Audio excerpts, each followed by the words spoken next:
Ô Marie conçue sans péché, je marcherai en présence du Seigneur sur la terre des vivants. Frères et sœurs, nous ne savons rien de l'auteur qui a composé le psaume, chanté en ce deuxième dimanche de Carême. Rien non plus de la date ni des circonstances dans lesquelles il l'a écrit. Il dit seulement qu'il a beaucoup souffert, d'une souffrance physique ou peut-être morale et spirituelle. Il s'est tourné en serviteur vers le Seigneur, a invoqué son nom. Invoquer, c'est faire mention, appeler à l'aide. Dieu a répondu à sa supplication, il a brisé ses chaînes. Le voici délivré. Marcher en présence du Seigneur, un effet de la prière. Dans la montée du Carmel, saint Jean de la Croix compare l'heureuse aventure de l'oraison à l'exode. Ce passage d'une terre de servitude vers une terre de liberté, la terre promise. Frères et sœurs, prier, ce n'est donc pas seulement supplier, demander, faire oraison, se recueillir, adorer. Prier, c'est aussi se mettre en route, sans trop savoir où nous serons conduits, ni comment. Au mont Tabor, Pierre propose de dresser 3 tentes, une pour Élie, la seconde pour Moïse, une autre pour Jésus. Il les a tous 3 devant les yeux. Le commentaire de saint Luc est sévère. Il ne savait pas ce qu'il disait. Sans doute. Mais il faut comprendre Pierre. Comme les artistes, les grands, ceux qui veulent aller au-delà du visible et qui s'ingénient à le traduire. Je renvoie à Raphaël pour son tableau de la Transfiguration. Pierre voulait immobiliser le temps.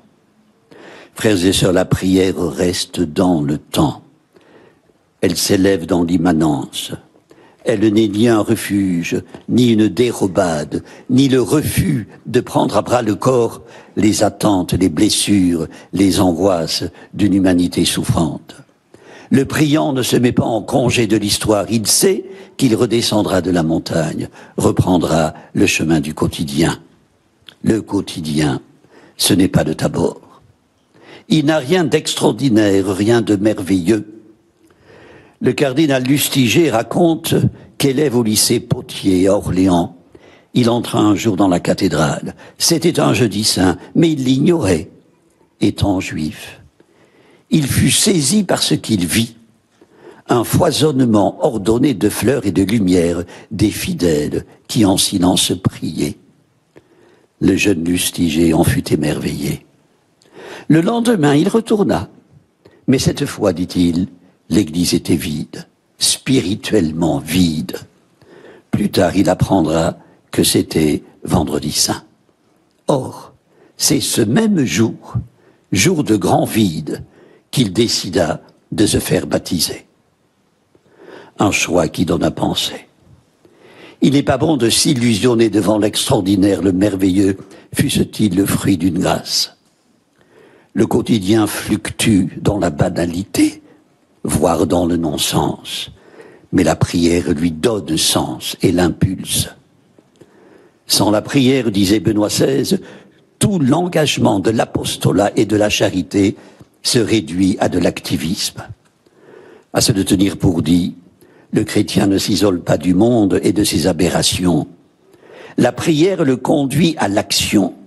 L'esprit lui ouvre un espace toujours plus élargi, toujours plus éclairé, pour collaborer à l'œuvre de Dieu. Récusant le binôme vie contemplative, vie active, le cardinal Congar estimait qu'il n'y a qu'une chose vraie et réelle, se livrer à Dieu. Se livrer à Dieu. Consentir à ne rien lui refuser, à ne rien lui préférer. C'est l'aventure vécue par Abraham, quand Dieu lui demanda le sacrifice de son fils unique, jadis ou naguère. On intitulait cet épisode le sacrifice d'Isaac. Aujourd'hui, on préfère parler du sacrifice de notre père Abraham. L'accent est mis sur l'obéissance du patriarche, sur son acte de foi inconditionnel. Mais quelle épreuve! Quel sacrifice! Il n'a pas eu lieu.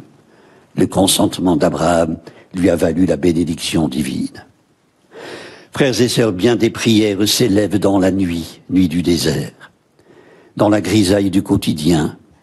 Obnubilés que nous sommes par nos soucis, nos tracasseries, notre peu de foi. Sainte Thérèse d'Avila en a fait l'expérience.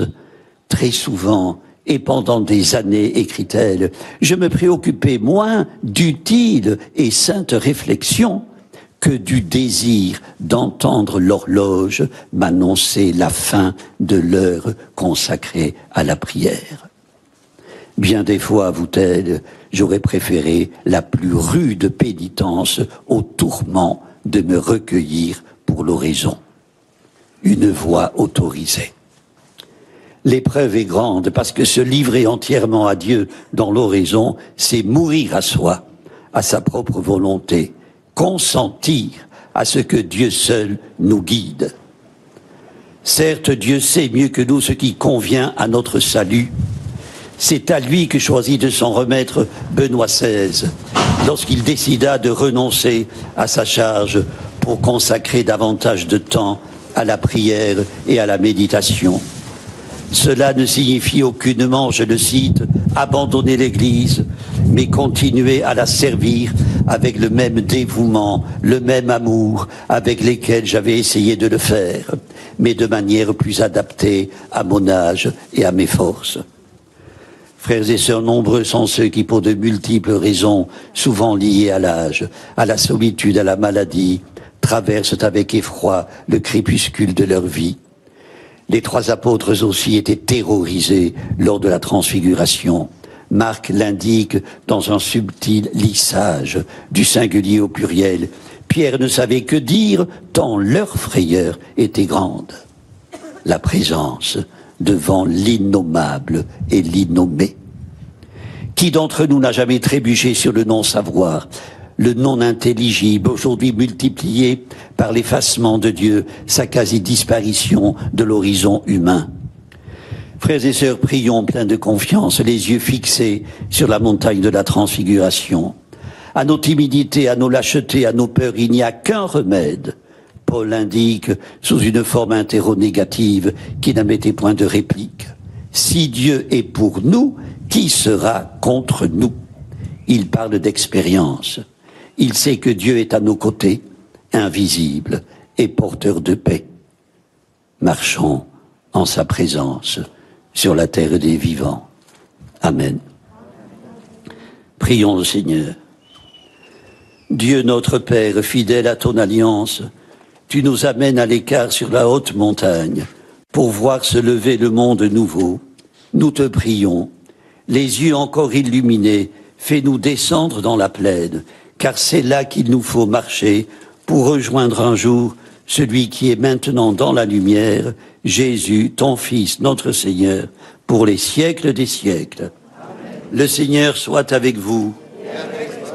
Que Dieu Tout-Puissant vous bénisse, le Père, le Fils et le Saint-Esprit. Notre-Dame de Lourdes, Sainte Bernadette, ô Marie conçue sans péché,